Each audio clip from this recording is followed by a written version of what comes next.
Bagi memastikan orang yang berkata itu manusia sebenar ataupun makhluk lain yang menjelma sebagai manusia, Datuk menggenggam sekepal tanah. Tanah itu Datuk gosokkan ke lengan lelaki itu. Datuk tersenyum. Muhammad tamat memang manusia sebenar kerana tanah yang digosokkan ke lengannya melekat di kulit. Dan Muhammad tamat menjerit bila tanah itu ditekan ke dalam uratnya. Datuk pun menceritakan tujuannya datang ke situ. Dengan senang hati, Muhammad tamat sendiri memasang 3 pelita minyak tanah dalam masjid tersebut. Bila semua urusannya selesai, Muhammad tamat pun pulang ke pondoknya. Memang ada terasa seram sejuk bila berada dalam masjid tersebut. Datuk menyuruh saya tidur di sudut masjid berhampiran dengan tingkap dan pintu. Datuk terus mayung sunat masjid. Selesai solat, Datuk terus membaca Al-Quran. Saya akhirnya terlelap. Bila saya terjaga dari tidur, di hadapan saya terdapat seorang tua berjanggut memakai serban dan jubah hijau. Air mukanya cukuplah bersih, bagaikan ada cahaya ketenangan di wajahnya. "Kau tidur di sana ya nak?" katanya tenang. "Terima kasih." Saya pun bangun dan menuju ke tempat yang ditunjukkannya. Datuk terus membaca Al-Quran. Bila dilihat di kiri dan kanan Datuk, terdapat juga beberapa orang lelaki memakai serban hijau dan berjubah hijau yang penuh khusyuk mendengar Datuk membaca ayat-ayat suci. Sebarang pembacaan Datuk tersalah atau silap segera ditegur. Ruang masjid yang saya lihat terang benderang bagaikan ada lampu elektrik. Saya terus tidur dan bangun bila terdengar suara azan subuh memukul gegendang telinga. Saya segera mengambil air sembahyang. Dalam sekelip mata sahaja, saya dapati masjid itu sudah dipenuhi dengan manusia untuk solat subuh. Sebelum memulakan solat, saya bersalam dengan seorang imam. Tidak banyak perkataan yang diucapkan ketika saya berjabat salam dengannya. Dia lebih banyak membaca Allahu Akbar. Datuk saya lihat cukup tenang berhadapan dengan orang-orang yang tidak dikenali itu. Saya solat agak jauh dengan Datuk. Lepas solat, orang-orang itu bersalaman antara satu dengan yang lain. Akhirnya bersalaman dengan saya sebelum meninggalkan masjid. Pak Imam yang berbadan tegap adalah orang yang terakhir meninggalkan masjid. Bila sampai di halaman masjid, dia berpatah balik mendapatkan Datuk. "Awak ni orang baru. Ada hajat datang ke sini?" Soalnya. Memang ada hajat besar." "Apa hajatnya?" "Mahu menghilangkan suara yang menjerit dari kubur." "Ah, dia anak dahaka. Saya juga pernah berusaha ke arah tu." Maksud Pak Imam? "Ada, saya tinggalkan air untuk disiramkan ke atas kuburnya. Tetapi orang yang menyiramnya tu tidak berapa sempurna." "Saya kurang fahamlah." Dia tu jarang berjemaah subuh sini. Sebagai orang Islam, ada tempat ibadat. Memang elok sembahyang berjemaah. Banyak faedahnya. Dapat mengekalkan semangat persaudaraan sesama Islam. Sembahyang seorang dengan sembahyang jemaah ni beza pahala dia," kata Pak Imam itu dengan senyum. Dia lalu meminta diri dan tetap berdoa pada Allah. Semoga niat baik Datuk itu akan berjaya. "Berusahalah untuk kebaikan ya. Tetapi apa yang harus awak ambil kira? Segala kejadian yang berlaku adalah sebagai petunjuk dari Allah untuk umat manusia di dunia." Itulah kata-katanya yang diucapkan pada Datuk dan meninggalkan kesan yang amat mendalam pada diri saya. Saya hanya dapat melihat Pak Imam melangkah 5 tapak ke hadapan di halaman masjid. Batang tubuhnya gaib dengan mendadak saja sebaik saja sampai ke arah sebatang pokok. Bila saya menoleh ke dalam masjid, saya lihat Datuk terus membaca ayat-ayat suci Al-Quran. Suasana subuh yang amat menyejukkan itu membuat saya 2-3 kali menguap panjang. Sesekali menggeliat menghilangkan rasa lenguh di badan. "Ni, kau pergi ambil Yasin. Ambil Yasin dan baca," perintah Datuk. Saya pun terus membaca Yasin dengan perlahan-lahan. Pembacaan saya sering terganggu dan tidak selancar pembacaan Datuk. Akhirnya beberapa orang kampung yang berdekatan datang solat subuh di masjid tersebut.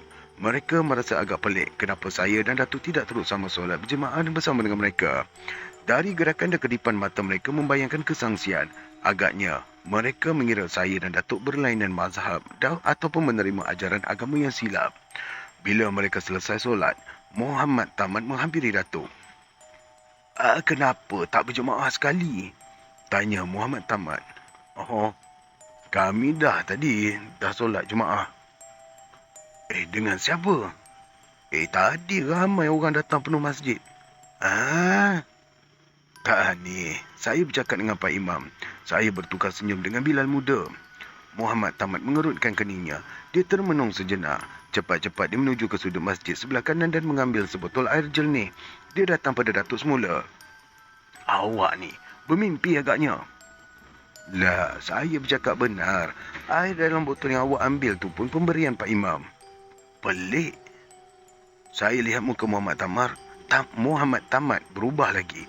Bibirnya digigit sekuat hati hingga menimbulkan bekas bibir sebelah bawah. Awak ni berjemaah dengan jin. Alhamdulillah, saya bersyukur atas kebesaran Allah. Datuk pun mendadahkan kedua belah tangannya. Orang-orang kampung pun meninggalkan masjid, begitu juga dengan Muhammad Tamat. Bila matahari mula terbit di kaki langit, saya dan Datuk pun keluar untuk mandi embun. Memang di luar dugaan, dalam langkah yang punya matlamat itu, kami sampai ke bahagian belakang masjid yang berhampiran dengan kawasan perkuburan. Lubang telinga Datuk dan saya mula diasak dengan suara orang menjerit dan menangis. Saya dan Datuk menuju ke arah bunyi suara itu. Matahari pagi mula memancarkan sinarnya yang lembut.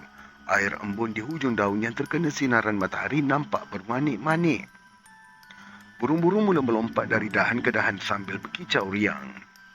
Bila saya dan Datuk sampai ke kubur anak Omari, saya lihat Muhammad Tamat terbongkok-bongkok menyiramkan air dari dalam botol ke atas tanah kubur. Saya dan Datuk terus menghampiri Muhammad Tamat. Dia tidak mempedulikan kedatangan kami. Datuk terus duduk di bahagian kepala kubur. Datuk membacakan sesuatu. Air yang disiram oleh Muhammad Tamat habis satu botol. Muhammad Tamat pun meletakkan botol kosong itu dekat dengan batu nisan. Saya terkejut. Botol kosong itu bergerak-gerak bagaikan disentuh oleh manusia. Akhirnya botol itu hilang. Perkara tu dah jadi satu perkara yang biasa, kata Muhammad Tamat memberitahu saya yang keheranan. Suara dari dalam kubur tidak sekuat hati, tetapi saya dapat mendengar dengan jelas apa yang terkeluar dari dalam perut bumi itu. Aduh, panasnya. Ampunkan saya, Mak. Ampunkan saya. Itulah yang dapat ditangkap oleh genggaman telinga saya di pagi yang hening itu. Datuk masih membisu 1000 bahasa. Sinaran matahari yang memancar ke atas kubur cukup keras.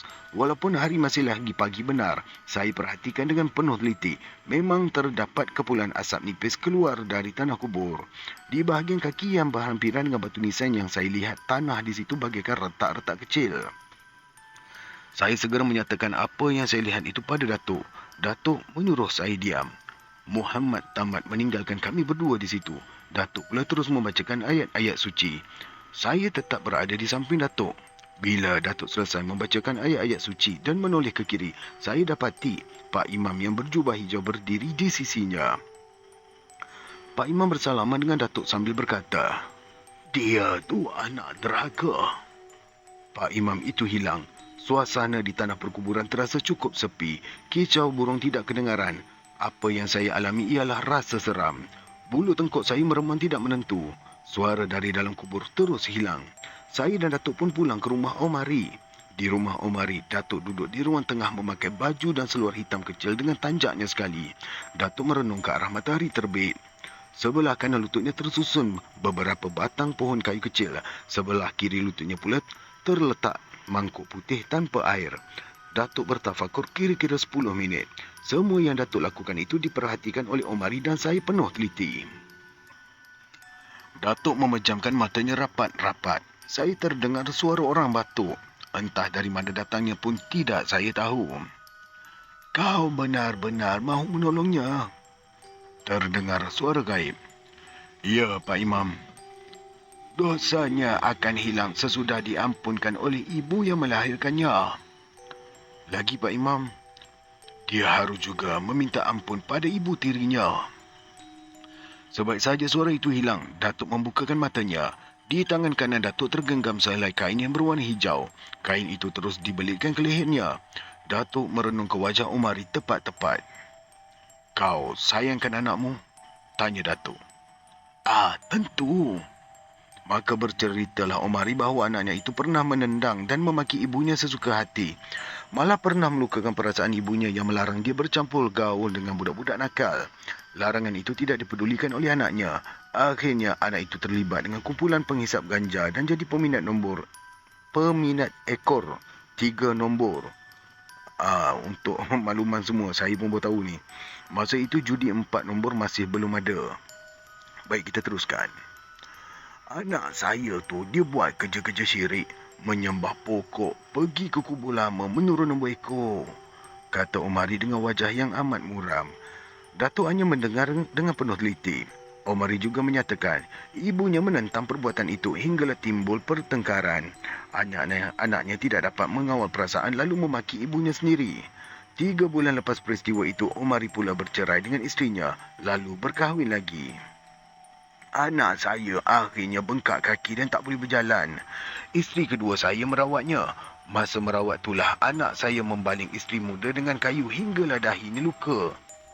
Isteri muda saya meninggalkan saya. Lepas tu apa yang terjadi? Tanya Datuk. Anak saya dimasukkan ke hospital Batu Pahat dan meninggal dunia. Awak ni yang sebenarnya terlalu memanjakan anak. Cungkil Datuk lagi. Memang, dialah satu-satunya anak saya. Suara Omari tersekat-sekat dan menangis. Setelah mengadakan perundingan dengan Omari, Datuk berusaha mencari isteri tuanya. Akhirnya, isteri tua Omari ditemui di Pontian dan sudah bernikah dengan saudara berketurunan Pakistan. Datuk membawa isteri tua ke rumah Omari. Isteri muda tidak dapat ditemui menurut beberapa orang kampung di situ. Isteri muda Omari sudah pulang ke kampung halamannya iaitu di Tanjung Balai, Indonesia. Semua peristiwa yang terjadi diceritakan oleh Datuk pada isteri tua Omari. Perempuan itu menangis tersedu-sedu. Hatinya terasa pilu atas perbuatan bekas suaminya yang tidak memberitahu tentang kematian anaknya. Malam itu, saya dan Datuk tidur ke masjid jin lagi sekali. Kali ini kami datang ke masjid agak lewat. Kira-kira pukul 1 tengah malam. Kedatangan kami disambut oleh Pak Imam berjubah hitam di muka pintu masjid. Kau sudah jumpa emaknya? Tanya imam itu. Ya, Pak Imam. Mana dia? Dia ada dekat rumah adik Omari. Kita ke sana. Jawab Pak Imam berjubah hijau. Oh, di sini dia ada kesilapan typing. Yang tadi saya kata Pak Imam berjubah hitam di muka pintu masjid. Sebenarnya berjubah hijau. Maaf ya, baik kita teruskan. Kami pun menuju ke rumah adik Omari. Pak Imam tetap berada di antara saya dengan Datuk. Suatu perkara ganjil yang saya alami. Orang lain tidak dapat memandang tubuh Pak Imam. Mereka hanya mendengar suaranya saja. Sedangkan saya dan Datuk dapat melihat gerak-gerik Pak Imam. Pak Imam melakukan sembahyang 2 rakaat di rumah adik Omari. Kemudian dia mengajak Datuk dan saya membaca surah Yasin hingga subuh. Sebelum matahari terbit, Pak Imam itu memberi sebotol air jernih kepada Datuk. Kau ajak ibunya ke kubur pada sebelah pagi. Suruh dia siramkan air ini atas tanah kubur itu dan suruh dia baca ayat ini. Pak Imam memberitahu pada Datuk sambil menyerahkan sehelai kertas yang bertulis Jawi. Lagi Pak Imam? Sesudah selesai semuanya, ibunya harus melakukan sembahyang tahajud tengah malam, minta Allah mengampunkan dosa anaknya. Tetapi, dia terlebih dulu dengan hati yang suci, mesti mengampunkan perbuatan anaknya itu terhadapnya.